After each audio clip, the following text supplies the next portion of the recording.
கர்த்தருடைய பரிசுத்த நாமத்துக்கு மகிமை உண்டாவதாக.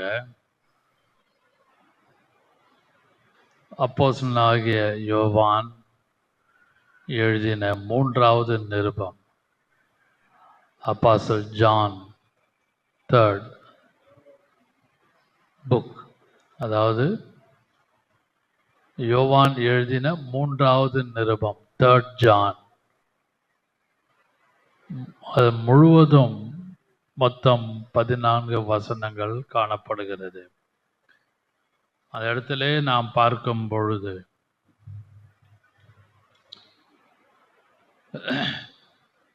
திவ்ய வாசகனாகிய யோவான் தன்னுடைய நிருபத்தில் எழுதும்போது he wrote a short letter, only 14 verses, 14 வசனங்கள் மட்டும்தான் காணப்படுகிறது. இதில் நீங்கள் பார்க்கும் பொழுது there are 2 good examples and 1 bad example. 2 நல்ல மாதிரியான ஒரு character. 2 characters are good. 1 character is very bad character. நாம் பொதுவாக வீடுகளிலும் தனிப்பட்ட வாழ்க்கையிலும் நம்முடைய தனிப்பட்ட யோசனையிலும் கேரக்டரை பற்றி அதிகமாக யோசிப்போம், பேசுவது உண்டு. அவங்களா, அந்த குடும்பமா, அந்த நபரா, அந்த விசுவாசிகளா, இந்த விசுவாசிகளா, எதுலையுமே they are not in good character. அதாவது கேரக்டர்னு சொல்லும் பொழுது அந்த இந்த லைஃப்பில், ஒரு மோசமான லைஃப்பில் அந்த கேரக்டர் குணாதிசயங்கள், ஒவ்வொருத்தருடைய குணம், அதை நம்ம வீட்டில் அடிக்கடி பேசுவோம். கேரக்டர்னு ஒன்று ஒரு மோசமான ஜீவியம், மோசமான ஒரு ஒஸ்ட் கண்டிஷன் லைஃப்னு அந்த அந்த அந்த மாதிரி உள்ள ஒரு விளக்கம் அல்ல. இது இந்த நிருபத்திலே அப்போஸ்தலனாகிய யோவான் எழுதும் பொழுது சொல்லுகிற ஒரு வார்த்தை, there are 2 kinds of good examples and 1 bad example. 2 நல்ல சுபாவங்கள் கலந்த ஒரு கேரக்டர், ஒரு மோசமான, ஒரு ஏற்றுக்கொள்ள முடியாத ஒரு சுபாவம். இந்த 3 பேரை குறித்து எழுதப்பட்டிருக்கிறது. 1வது வசனத்தை வாசிக்கலாம். மூப்பனாகிய நான் சத்தியத்தின்படி நேசிக்கிற பிரியமான காயுவுக்கு எழுதுகிறதாவது, நீங்கள் மூப்பனாகிய நான் சத்தியத்தின்படி நேசிக்கிற பிரியமான காயுவுக்கு, கயஸ். அப்புறமா இன்னொரு வார்த்தை பார்த்தீங்கன்னா தியோதிரேப்பு, டியோபிட்ரஸ். 3வதாக டியோமிட்ரஸ். 2மே டியோட்ரிஃபஸ் அண்ட் டிமெட்ரியஸ். தெமெத்திரியு, இன்னொன்று தியோதிரேப்பு. 3 பேருடைய வார்த்தைகள், அவர்களை குறித்துள்ள விளக்கங்கள் 3 இடங்களிலே எழுதப்பட்டிருக்கிறது. 1வதாக காயு, வாசிக்கலாம் 2வது வசனம். பிரியமானவனே, உன் ஆத்துமா வாழ்கிறது போல நீ எல்லாவற்றிலும் வாழ்ந்து சுகமாய் இருக்கும்படி வேண்டுகிறேன். நீங்கள் இதை குறித்து நமக்கு நன்றாக பாடலும் தெரியும். இந்த பெர்க்மன் பாடல், பிரியமானவனே என்ற ஒரு பாடலே இருக்கிறது. ஆனால் இங்க பார்க்கிறோம், பிரியமானவனே உன் ஆத்மா வாழ்கிறது போல நீ எல்லாவற்றிலும் வாழ்ந்து சுகமாயிரு, சுகமாய் இருக்கும்படி வேண்டுகிறேன். அப்படியானால் சரீரத்திலே எந்த விதமான ஒரு சாட்டிஸ்ஃபைடு லைஃப் இருக்காது. பிரியமானவரே உன் ஆத்மா வாழ்கிறது போல நீ எல்லாவற்றிலும் வாழ்ந்து சுகமாய் இருக்கும்படி. அப்படியானால் healthy spiritual life. நல்லா கவனியுங்கள், அது வசனம் வாசியுங்கள். யோவான் 3வது நிருபம், John the 3rd chapter, 3rd book, John the 3rd letter, 2nd verse வாசிக்கலாம். பிரியமானவனே, ம், உன் ஆத்துமா வாழ்கிறது போல ம். நீ எல்லாவற்றிலும் வாழ்ந்து உன் ஆத்மா வாழ்கிறது போல எல்லாவற்றிலும் வாழ்ந்து சுகமாய் இருக்கும்படி வேண்டுகிறேன். சுகமாய் இருக்கும்படி வேண்டுகிறேன். கயஸ் காயுக்கு எழுதும் பொழுது சொல்லுகிற ஒரு வார்த்தை. அந்த அவனை குறித்து பார்த்தீங்கன்னா நிறைய காரியங்கள் அவனை குறித்து காணப்படுகிறது.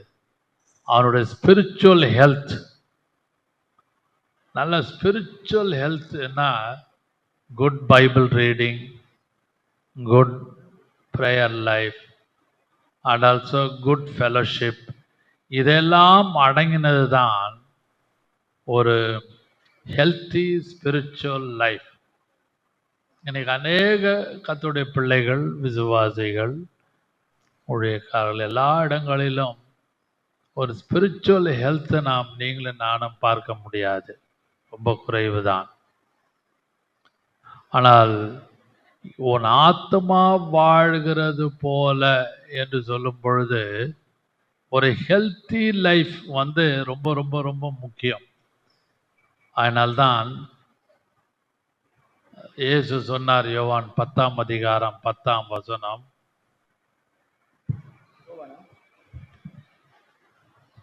மனுஷன் திருடவும் கொல்லவும் திருடன் அழிக்க வருகிறான் அன்றி வேறு ஒன்றுக்கும் வரான். நானும் யோவான் 10ஆம் அதிகாரம் 10ஆம் வசனத்திலே நாம் அந்த வசனத்தை, இயேசு சொன்ன வார்த்தையை நாம் வாசிக்கிறோம். 10, திருடன் திருடவும் கொல்லவும் அழிக்கவும் வருகிறானே அன்றி, திருடன் திருடவும் கொல்லவும் அழிக்க வருகிறான் அன்றி வேறு ஒன்றுக்கும் வரான். நானோ அவைகளுக்கு ஜீவன் உண்டாயிருக்கும்படி, அந்த வார்த்தையே, அந்த வசனத்தின் வார்த்தை ஜீவன் உண்டாயிருக்கும்படி என்று சொல்லும் பொழுது உன் ஆத்மா வாழ்கிறது போல நீ எல்லாவற்றிலும் வாழ்ந்து, அப்படியானால் அவர் லைஃப், அவர் soul should have a good healthy life. நல்ல ஆத்மா ஹெல்த்தியா இருக்கணும். நம்ம ஹெல்த்தியா இருப்பதற்கு விட்டமின்ஸ், நல்ல டாக்டருடைய ஆலோசனையின்படி நல்ல தேவையான முக்கியமான ஆகாரங்களை புசித்து சரீரத்தை நாம் நல்லபடியாக வைத்து கொள்ளுகிறோம். அதை காட்டிலும் காயுக்கு பவுல், அந்த அப்போஸ்தலனாகிய யோவான் எழுதும் பொழுது சொல்லுகிற வார்த்தை, உன் ஆத்மா. இதை குறித்து நன்றாக யோசித்து பாருங்கள். ஆத்மா வாழ்கிறது போல என்று சொல்லும் பொழுது ஒரு ஸ்பிரிச்சுவல் முதல் 8 வசனத்துல அந்த காயு குறித்து எழுதியிருக்கிறது. அந்த 3வது யோவான்ல முதல் 8 வசனம் முழுதும் அப்புறமா படிச்சு பாருங்க. அவனை குறித்து 3-4 காரியங்கள் அழகாக எழுதப்பட்டு, முதலாவது சீக்ரெட் ஆஃப் ஸ்பிரிச்சுவல் ஹெல்த், 3ஆம் வசனம் 4ஆம் வசனத்தை வாசிப்போமானால், சகோதரர் நீ சத்தியத்தில் நடந்து கொள்ளுகிறாய் என்று உன்னுடைய உண்மையை குறித்து சாட்சி கொடுத்த போது மிகவும் சந்தோஷப்பட்டேன். உன்னுடைய உண்மையை குறித்து சாட்சி கொடுக்க சந்தோஷப்பட்டேன். Receiving the truth and also walking in it. அதான் முதல்ல அந்த சீக்ரெட் ஆஃப் ஸ்பிரிச்சுவல் ஹெல்த்தில் பார்த்தீங்கன்னா, walking in it and also receiving the truth. நீ சத்தியத்தில் நடந்து கொள்ளுகிறாய் என்று உன்னுடைய உண்மை குறித்து சாட்சி கொடுப்பது மிகவும் சந்தோஷம். அந்த முதல் 3ஆம் வசனம் 4ஆம் வசனம் வாசியுங்கள். என் பிள்ளைகள் சத்தியத்தில் நடக்கிறார்கள் என்று நான் கேள்விப்படுகிற சந்தோஷத்திலும் அதிகமான சந்தோஷம் எனக்கு இல்லை. கவனிங்கள், சத்தியத்தின்படி நடக்கிற ஜீவியம் ஒன்று இருக்கிறது. பிரியமானவனே, உன் ஆத்மா வாழுகிற போல நீ எல்லாவற்றிலும் வாழ்ந்து சுகமாயிரு என்று சொல்லும் பொழுது நம்முடைய ஆத்மா ரொம்ப ரொம்ப இதாக இருக்க வேண்டும்.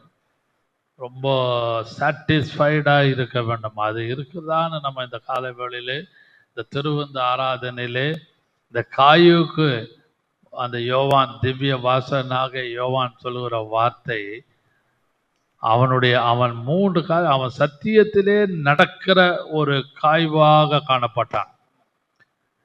இந்த யோவான் 3ஆம் அதிகாரத்திலே 3ஆம் நிருபம் 3rd letter to the John, அந்த யோவான் எழுதின 3வது நிருபத்தை பார்த்தீங்கன்னா 3 பேர், அதில் 2 பேர் வந்து குட் எக்ஸாம்பிள், ஒரே ஒரு நபர் வந்து பேட் எக்ஸாம்பிள். அந்த 2 பேர்ல முதல் நபர் காயு என்பவனை குறித்து நான் பேசிக்கொண்டிருக்கிறேன். 5-8ஆம் வசனத்தை வாசிக்கலாம். 5ஆம் வசனம். 5ஆம் வசனம். பிரியமானவனே, நீ சகோதரருக்கும் அந்நியருக்கும் செய்கிற யாவற்றையும் உண்மையாய் செய்கிறாய்.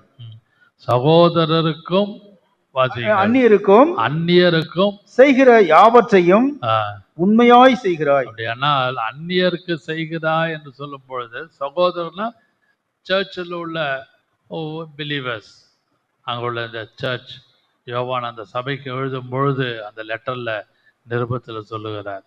அந்நியருக்கும் என்று சொல்லும் பொழுது த சேரிட்டி, கிங் ஜேம்ஸ் வெர்ஷன்ல மார்ஜன்ல படிச்சு பார்த்தீங்கன்னா சேரிட்டின்னு ஒரு வார்த்தை இருக்கும். அவன் அந்நியருக்கு வேண்டிய தேவைகளை சந்திக்கிறான்னு சொல்லும்போது அவன் தர்மம் பண்ணுகிற ஒரு காரியத்தை காணப்படுகிறது. அப்போஸ்தலர் 10ஆம் அதிகாரம் என்று நினைக்கிறேன், முதல் 2 வசனத்துல கொர்நேலியை குறித்து அழகாக தேவன் எழுதியிருக்கிறார். அந்த தேவ தூதன் பிரத்யட்சமாக அவனுக்கு காணப்பட்டு கொர்நேலியே என்று சொல்லி பேர் சொல்லி அழைத்து, உன் ஜெபங்கள் உனக்கு கேட்கப்பட்டது. வாசிங்கள் முடியுமானால் அந்த 10ஆம் அதிகாரத்துல வரும். அதாவது பகலிலே ஏறக்குறைய வாசிங்க. அதாவது 10 அவனை உற்று பார்த்து பயந்து, ஆண்டவரே என்ன என்றான். அப்பொழுது அவன், உன் ஜெபங்களும் உன் தர்மங்களும் தேவனுக்கு நினைப்பூட்டுதலாக அவர் சந்நிதியிலே வந்து எட்டியிருக்கிறது. உன் ஜெபங்களும் உன் தர்மங்களும் தேவனுடைய சன்னிதானத்திலே வந்து எட்டி இருக்கிறது. அப்படியானால் இந்த காயு அந்நியரிடத்திலே நல்ல ஒரு உபசரிக்கிற ஒரு குணத்தோட, not only in the church and also outside of the church. இந்த கொர்நேலியை யோசிச்சு பாருங்கள். அவன் புறஜாதியான். பகலிலே ஏறக்குறைய 9ஆம் மணி வேளையிலே அவனுக்கு ஒரு தரிசனம் கிடைக்கிறது. கொர்நேலியே, உன் ஜெபங்கள் கேட்கப்பட்டது, உன்னுடைய தான தர்மங்கள் கர்த்தருடைய சந்நிதியிலே வந்து எட்டினது. அப்படியானால் நம்மளுடைய ப்ரேயர் லைஃப், நம்மளுடைய சேரிட்டி, நாம் கொடுக்கிற குணம், இதெல்லாம் சற்று யோசிக்குது. இதை வந்து இந்த காயு என்கிற நல்லவனுக்கு அந்த குணம் காணப்பட்டது. அதையாக என் பிள்ளைகள் சத்தியத்திலே நடக்கிறதை குறித்து அந்த யோவான் திவ்ய வாசகனாக யோவான் மெச்சி பேசுகிற ஒரு வார்த்தை. இந்த முதல் 8 வசனத்திலே நீங்க நன்றாக பார்ப்பீர்களானால் அவனுடைய ஹாஸ்பிட்டாலிட்டி, அந்த லார்ஜ் ஹார்ட்னஸ், நல்ல பரந்த விரிந்த ஒரு இருதயம் உள்ள ஒரு காரியத்திலே அவன் காணப்படுகிறான். அன்பான அந்த விஷயத்திலே நம்மளுடைய ஆவிக்குரிய ஜீவிதத்தில் நம்முடைய ஆத்மா எப்படி இருக்கிறது? ஆத்மா வாழ்கிறது போல. ஆதாம் ஏவாளுடைய ஆத்மா வாழவில்லை, இழந்து போய்விட்டார்கள். நித்திய ஜீவனை ஆத்மாவிலே இழந்து விட்டார்கள். நல்லா யோசித்து பாருங்கள். ஆனால் காயு அப்படி அல்ல, உன் ஆத்மா வாழ்கிறது போல. அப்படியானால் தேவன் இயேசு சொல்லுகிற வார்த்தை, மனுஷன் உலகம் முழுவதும் ஆதாயப்படுத்தினால் தன் ஆத்மாவை நஷ்டப்படுத்தினால் அவனுக்கு லாபம் என்ன? அப்படியானால் சோல் இஸ் வெரி இம்பார்ட்டன்ட். ஆனால் மனுஷன், விசுவாசிகள், புறஜாதியார்கள், ஊழியக்காரர்கள் எல்லாரும் சரீரத்துக்கு தான் 175-80% பிரயாசப்படுறோம் ஃபார் த பாடி. சோலிஷ் ஆக்டிவிட்டிக்கு நம்மளுடைய கிரியைகள், நம்மளுடைய ஆக்ஷன், வார்த்தைகள் வேர்ட்ஸ் எல்லாம் ரொம்ப குறைவாக காணப்படுகிறது. இயேசு என்ன சொன்னார்? மனுஷன் உலகம் முழுவதும் ஆதாயப்படுத்தினார். அவர் மனுஷன் உலகம் முழுவதும் ஆதாயப்படுத்தலாம், உலகம் முழுவதும் தனக்காக அவன் ஆதாயப்படுத்த முடியும் என்று யோசிக்கலாம். அலெக்சாண்டர் தி கிரேட், அவனை குறித்து நமக்கு எல்லாம் தெரியும். அவன் கிரேக்க நாட்டிலிருந்து படையெடுத்து மேற்கு திசையாக அப்படியே ஒவ்வொரு பட்டணமாக ஒவ்வொரு நாடாக வந்தான். எதேதோ பண்ண ஆதாயப்படுத்தி கொண்டு வந்தான். அவனோட செலுக்கஸ் என்ற பிரதானிகள்லாம் காணப்பட்டார்கள். கடைசியாக எதுவுமே அவனால கொண்டு போக முடியவில்லை. மனுஷன் உலகம் முழுவதும் ஆதாயப்படுத்தினால் அவனுக்கு என்ன லாபம்? ஒண்ணுமே இல்லை. ஆனால் தன்னுடைய ஆத்மாவை நஷ்டப்படுத்துகிறான். நீங்களும் நானும் இயேசு சொன்ன வார்த்தை அது. சரி, வாசிங்க. மனுஷன் உலகம் முழுவதையும் ஆதாயப்படுத்தி கொண்டாலும். மத்தேயு சுவிசேஷம் 16:26. 16:26. 16:26 வாசிங்க. மனுஷன் உலகம் முழுவதையும் ஆதாயப்படுத்தி கொண்டாலும் தன் ஜீவனை நஷ்டப்படுத்தினால். தன்னுடைய ஜீவனை நஷ்டப்படுத்தி அப்படியானால் ஆத்மா வாழுகிறது போல. ஆமென். அப்படியா நமக்குள்ளே இருக்கிற ரட்சிக்கப்பட்ட நமக்கு, ஞானஸ்நானம் எடுத்த நமக்கு, அபிஷேகம் பண்ணப்பட்ட நமக்கு உள்ள இருக்கிற ஆத்மா வாழுகிறதா? நஷ்டப்படுத்தினால் அவனுக்கு லாபம் என்ன? அப்படியானால் யோசிச்சு பாருங்கள். சரீரம் வாழுது, வாழ வைப்பதற்கு பிரயாசப்படுகிறோம்.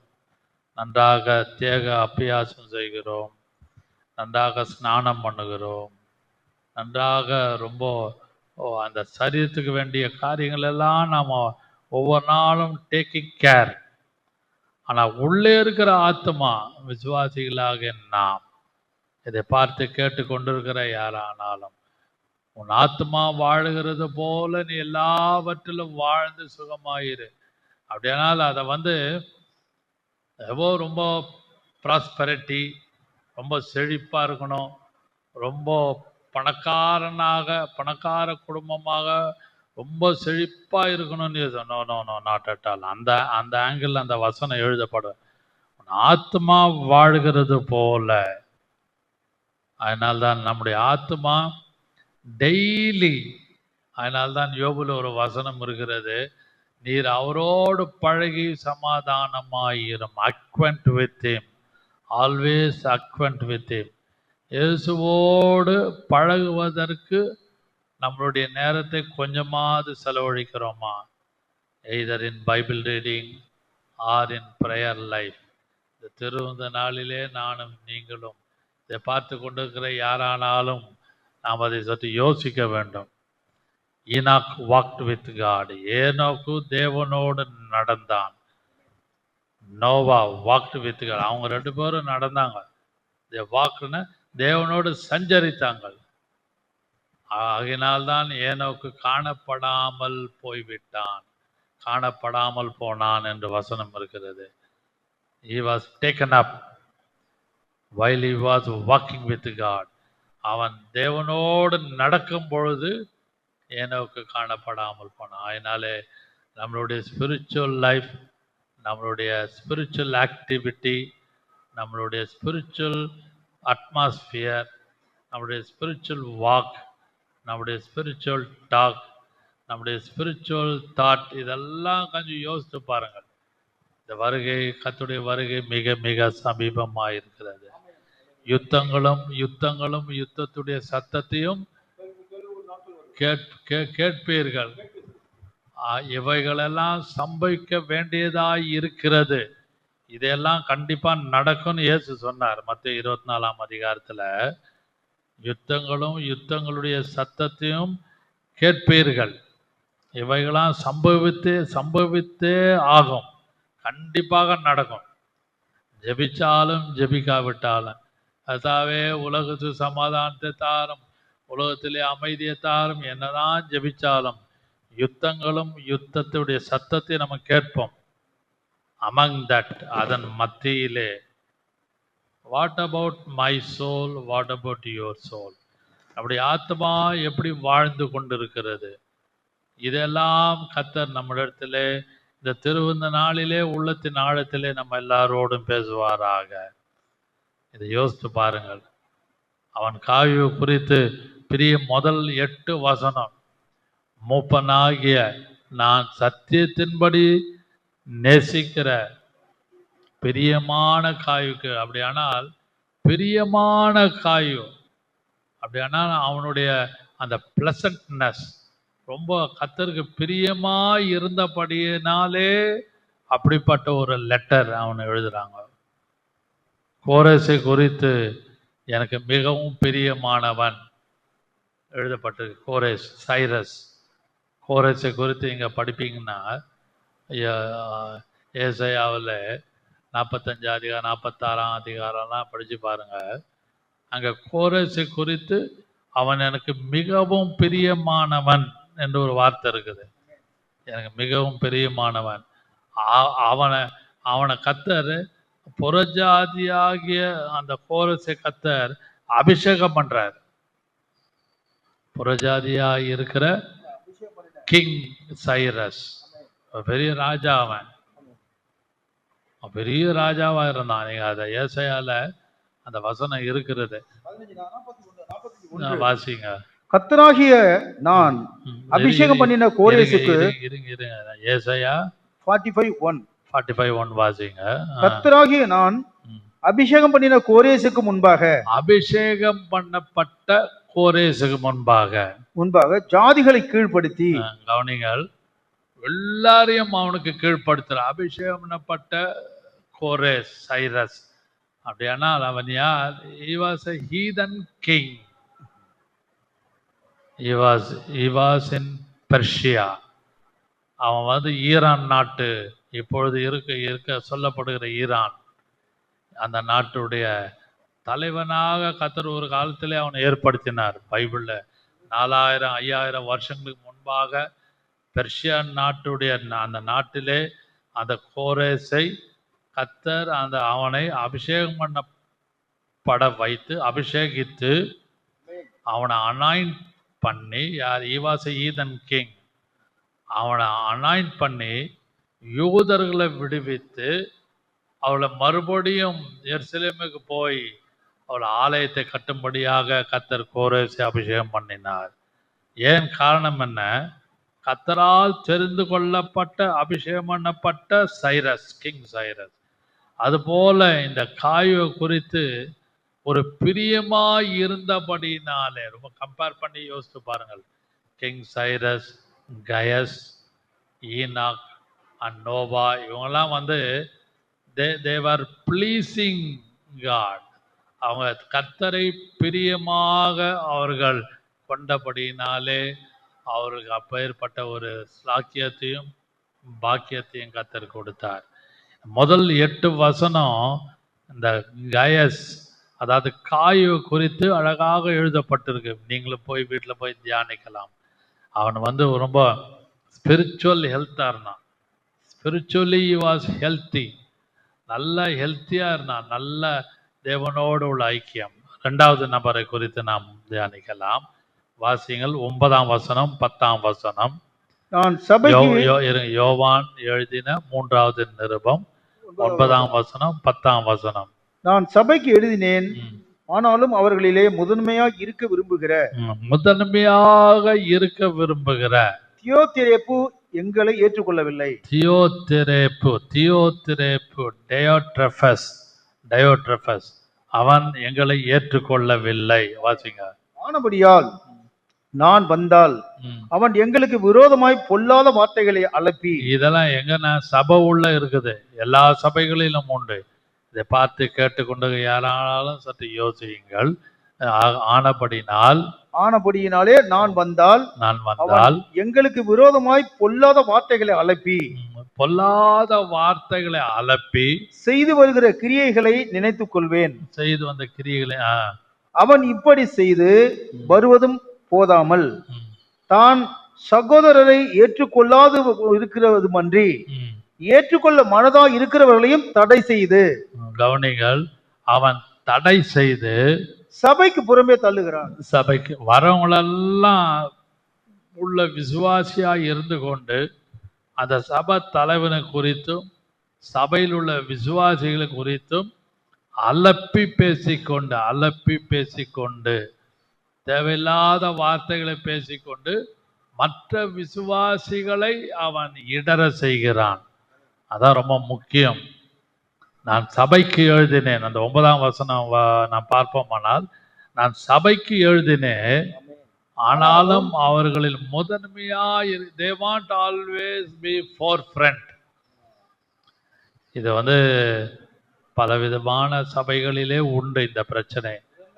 நான் என்னுடைய ஊழித்த அனுபவத்திலே நிறைய பார்த்திருக்கிறேன். நிறைய இடங்களில் நிறைய சபைகளிலே பிரச்சனைகள், விசுவாசிகள் மூலம் வருகிற பிரச்சனைகள். ஒரு சம்பவத்திலே நான் கர்த்தருடைய கிருபையினால அடியானும் பாஸ்டர் சுந்தரமும் ஒரு பிரான்ச்சுக்கு போனோம். பெரிய குழப்பம், பெரிய சண்டை சச்சரவு. விசுவாசிகள் எல்லாரும் அந்த சபை தலைவனுக்கு விரோதமாக இருந்தார்கள், ஹோல் சர்ச். அப்போ நான் கூட போயிருக்கிறேன், நான் தான் கார் ஓட்டினேன், நான் வண்டியை ஓட்டிட்டு போனேன். அங்கே போய் உட்காந்து அமைதியாக ஒரு 1/2 hour சபை நடத்தாமல் அமைதியாக உட்காந்துருந்தார். சண்டே மார்னிங் 9:30 to 12:30 வரைக்கும் உள்ள சபை நடக்கணும். எல்லாம் அமைதியாக இருந்தாங்க. எல்லாம் நடத்தி முடிஞ்ச பிறகு பேசணும். யாருமே ஒன்றும் அதை வாய் திறக்க முடியாத ஒரு சூழ்நிலை. அவ்வளோ பிரச்சனையான உள்ள ஒரு சபை அது. அந்த காலகட்டத்தில் அதை அப்படியே சப்சைட் பண்ணி அதை எப்படியெல்லாம் பேசி அமைதிப்படுத்தி அதை நிதானமாக அதை கையாண்டதை நான் கண்ணால கூட இருந்து பார்த்தேன். அதான் இந்த 9ஆம் வசனம், சபைக்கு எழுதினேன். அதில் பார்த்தீங்கன்னா 10ஆம் வசனத்துல வார்த்தைகளை, விரோதமான பொல்லாத வார்த்தைகளை அலப்பி, எப்பவுமே believers always against many believers, certain believers, not all believers, certain believers always against the head of the institution. தலைமைக்கு விரோதமாக சில காரியங்களை சிலர் நடக்கும். எல்லா இடங்களிலும் அது சிறிய சபையோ பெரிய சபையோ, ஓரளவு 100 பேரோ 500 பேரோ, சபை பெருகும் பொழுது இப்பேற்பட்ட தியோத்திரேப்பு போல, டயபெட்ரஸ் போல இவங்க இருக்கிற ஒரு குணம் உண்டு. அதான் சொன்னேன், பேட் எக்ஸாம்பிள். இந்த திருவிந்த நாளிலே அப்படிப்பட்ட ஒரு சுபாவம் இல்லாமல் கர்த்தர் நம்மை பாதுகாத்து, கர்த்தாவே என்னை அந்த தியோத்திரேப்பு போல நான் காணப்படாமல், ஒரு பேட் எக்ஸாம்பிள் போல நான் சபைக்குள்ளே காணப்படாமல், நல்லவனாக நான் காணப்பட இந்த திருவிந்த நாளிலே எனக்கு கிருபை தாரும் என்று சொல்லி கர்த்தரிடத்திலே நீங்களும் நானும் கேட்போம். 9ஆம் வசனமும் 10ஆம் வசனமும் ஏறக்குறைய நிறைய இருக்கிறது. அவன் ஒரு பப்ளிக்காக இருக்கணும்னு விருப்பான். பொதுவான ஜனங்கள் மத்தியிலே தன்னை எல்லாரும் பார்க்க வேண்டும் என்று தியோத்திரேப்பு செய்கிற ஒரு கிரியை. அது மட்டுமல்ல, அவனுக்குள்ளே இருந்தது ஒரு ப்ரவுட் நேச்சர், ஒரு பெருமையான குணம். கர்த்தர் அந்த திருவிந்த நாளிலே நமக்கு விடுதலையும் ஆத்மாவிலே ஒரு விடுதலை கொடுத்து அந்த பெருமையை விட்டு விலகக்கூடிய கிருபை தருவாராக. தேவன் எப்பொழுதுமே பெருமைக்கு எழுத்து நிற்கிறார் என்று வசனம் நமக்கு தெரியும். அதிலே நாம் உணர்ந்து, கர்த்தாவே தாழ்மையாய் இருக்க எனக்கு கிருபை தாரும் என்று நாம் ஒவ்வொரு நாளும் நாம் ஜெபிப்போம். கடைசியாக வாசிக்கலாம் அதே வசனத்திலே 12ஆம் வசனம் வாசியுங்கள். தீமோத்தேயு எல்லாராலும் நற்சாட்சி பெற்றவனும் அல்லாமல், கவனிங்கள், தீமோத்தேயு எல்லாராலும் நற்சாட்சி பெற்றதும் அல்லாமல், இவன் இரண்டாவது சொல்லப்படுகிற குட் எக்ஸாம்பிள். சத்தியத்தாலும் எல்லாராலும் நற்சாட்சி பெற்றிருக்கிற ஒரு பெற்றதும் அல்லாமல், தீமோத்தேயு பெற்றது அல்லாமல் சத்தியத்தாலும் நற்சாட்சி பெற்றவன். நாங்களும் சாட்சி கொடுக்கிறோம், எங்கள் சாட்சி மெய் என்று அறிவீர்கள். அவனை நாங்களும் சாட்சி கொடுக்கிறோம். இந்த 12ஆம் வசனம் வாசிங்கள் மறுபடியும். தேமெத்திரியு எல்லாராலும் நற்சாட்சி பெற்றதும் அல்லாமல் சாட்சி பெற்றது அல்லாமல் சத்தியத்தாலும் நற்சாட்சி பெற்றவன், சத்தியத்தாலும் நற்சாட்சி பெற்றவன் நாங்களும் சாட்சி கொடுக்கிறோம். நாங்களும் சாட்சி கொடுக்கிறோம். எங்கள் சாட்சி மெய் என்று அறிவீர்கள். எங்களுடைய சாட்சி. அப்படியானால் மேன் ஆஃப் குட் ரிப்போர்ட், இது மாதிரி நல்ல சாட்சி வாங்கிறது, நல்ல பேர் வாங்கிறது ரொம்ப ரொம்ப கஷ்டம். அது வீடாக இருக்கட்டும், ஃபேமிலியாக இருக்கட்டும், அல்லது பிஸ்னஸாக இருக்கட்டும், அல்லது வேலை ஸ்தலம் ஒர்க்கிங் ஸ்பாட்டாக இருக்கட்டும், சர்ச்சாக இருக்கட்டும். Good report. பர்னபா என்பவன் நல்லவனாக காணப்பட்டான் என்று அப்போஸ்தலர்ல நாம் வாசிக்கிறோம். Barnabas was a good man. Good man இருக்கு, நல்லவன் என்று அவன் சாட்சி பெற்றவனாக காணப்பட்டான். அப்படிப்பட்டவனை கர்த்தர் ஆசீர்வதித்தார் என்று அப்போஸ்தலர் நடபடிகளை அங்கும் இங்கும் நாம் வாசிக்கிறோம். இந்த 12ஆம் வசனத்திலே எவ்ரிபடி ஸ்போக் அபவுட் ஹிம், எல்லாரும் அவனை குறித்து சாட்சி சொன்னார்கள். எல்லாரும். ஆனாலும் எல்லாரும் சொன்னாலும் ஒரு சிலர் விரோதமாக தான் இருப்பார்கள். பழைய ஏற்பாட்டின் காலத்திலே கிங் டரையஸ், தரியு ராஜா காலத்திலே, நேபுகாத் நேச்சர் காலத்திலும் பார்க்கும் பொழுது தானியேலை குறித்து எழுதப்பட்டிருக்கிறது. அவனை பாபிலோன் முழுவதும் நல்லவன் என்று சொன்னாலும் there are some unwanted group against Daniel. தானியேலுக்கு விரோதமாக 6ஆம் அதிகாரத்தில் நீங்க படிச்சீங்கன்னா 4:5 அவனுக்கு விரோதமாக ஒரு கூட்டம் எழுப்பிட்டு, எங்கே? அந்த பாபிலோன் தேசத்திலே நேபுகாத் நேசருக்கு முன்பாக, தரியு ராஜாவுக்கு முன்பாக படிச்சு பார்த்தீங்கன்னா, although he was a man of prayer, 3 times a day விடாமல் ஜெபம் பண்ணான். அந்த பத்திரத்துக்கு கையெழுத்து போட்டது தெரிந்தும் he was praying to God. ஆனாலும் அவனுக்கு விரோதமாக வேண்டுமானால் தானியேல் 6ஆம் அதிகாரம் 4-5 வாசிங்கள். 4-5 வாசிங்கள். 4. அப்பொழுது பிரதானிகளும் தேசாதிபதிகளும் ராஜ்யத்தின் விசாரிப்பிலே தானியேலை குற்றப்படுத்தும்படி முகாந்தரம் தேடினார்கள். காரணம் தேடினாங்க. அதாவது முகாந்தாரம் தேடினார்கள். ஆனாலும் ஒரு முகாந்தரத்தையும் குற்றத்தையும் கண்டுபிடிக்க முடியவில்லை. 4ஆம் வசனம் மறுபடியும் வாசிங்கள். அப்பொழுது பிரதானிகளும் தேசாதிபதிகளும், அதுவும் பிரதானிகள் தேசாதிபதிகள் ராஜ்யத்தின் விசாரிப்பிலே தானியேலை குற்றப்படுத்தும்படி. இதெல்லாம் பேலஸ்ல நடக்குது. Not in the city of Babylon, within the palace. Babylon பேலஸ்ல வித்தின் த கோர்ட், அந்த உள்ளுக்குள்ள, அந்த கோர்ட்டுக்குள்ள, கோர்ட்னா நீதிமன்றம் அல்ல, அந்த இடத்து வளாகத்துக்குள்ள நடக்கிறது. வாசிங்கள். முகாந்தரம் தேடினார்கள். ஆனாலும் ஒரு முகாந்தரத்தையும் ஒன்று காணப்படவில்லை, கண்டுபிடிக்க அவர்களால் கூடாது இருந்தது. அதுபோல அவன் உண்மை உள்ளவனாய் இருந்தபடியால் அவன் மேல் சுமத்த யாதொரு குற்றமும் குறைவும் காணப்படவில்லை. இப்படிப்பட்ட வாழ்க்கை எனக்கும் உங்களுக்கும் நம்ம எல்லாருக்கும் கர்த்தர் கொடுக்க வேண்டும். அவன் அப்படியாக ஜீவித்தான். அதாவது ஹீதன் கண்ட்ரி, பாபிலோன் தேசத்துக்குள்ளே, இன்றைக்கு இந்த உலகத்திலே இந்த ஹீதன் புறஜாதியார்கள் இருக்கிற இந்த நாட்டிலே கர்த்தர் உங்களையும் என்னையும் வைத்திருக்கிறார். ஒருவரும் குற்றம் சுமத்தாதபடி ஜீவிக்கக்கூடிய கிருபையை நாம் கர்த்தரிடத்தில் கேட்க வேண்டும். ரொம்ப கஷ்டம். வீட்லேயும் கஷ்டம், வெளியிலையும் கஷ்டம், வேலை ஸ்தலத்துலையும் கஷ்டம், ஊழியத்தில் கஷ்டம், எல்லா இடங்களிலும் நமக்கு ஒரு டேஞ்சர் ஸ்பாட் உண்டு. ஆனாலும் தானியேல் அந்த அந்நிய தேசத்திலே, பாபிலோன் தேசத்திலே இருந்தது போல நீங்களும் நானும் கர்த்தாவே, நாங்கள் அந்த யோவான் 3ஆம் நிருபத்திலே 12ஆம் வசனத்திலே சொல்லப்பட்ட வார்த்தையின்படி அந்த திமெட்ரியஸ் போல நாங்கள் நல்ல சாட்சி பெற்றுக்கொள்ள எங்களுக்கு கிருபை தாரும் என்று ஒவ்வொரு நாளும் ஜெபம் பண்ணி கர்த்தரிடத்திலே இந்த திருவிந்த நாளிலே நீங்களும் நானும் நெருங்க கர்த்தர் நமக்கு அதிகமாக கிருபை செய்வாராக. நாம் ஜெபம் பண்ணுவோம். 3 பேரை குறித்து நாம் தியானித்தோம். காயு, அடுத்தபடியாக இந்த 9ஆம் வசனத்திலே வார்த்தையில் சொல்லப்பட்ட தியோத்ரேப்பு, 12ஆம் வசனத்திலே சொல்லப்பட்ட திமெத்ரேயு, தியோத்ரேபு, திமெத்ரேயு, காயு, 3 பேரும் 3 வித குணங்களாக காணப்படும். அதான் அந்த நிருபத்திலே 2 good example, 1 bad example.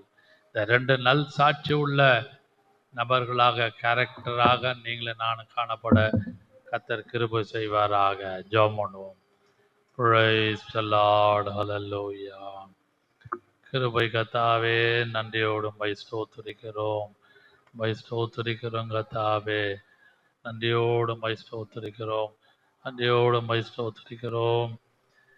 Draw me nearer, nearer, nearer, blessed to the cross where thou wast died.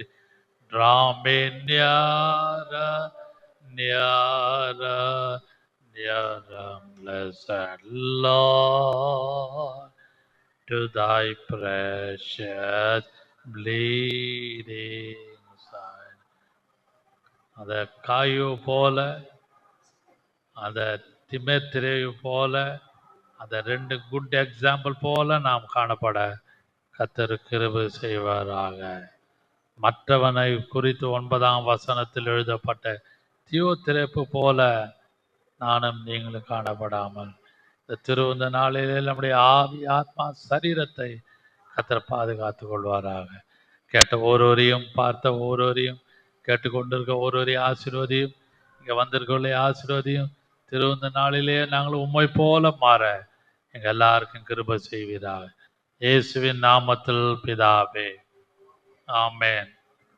Amen.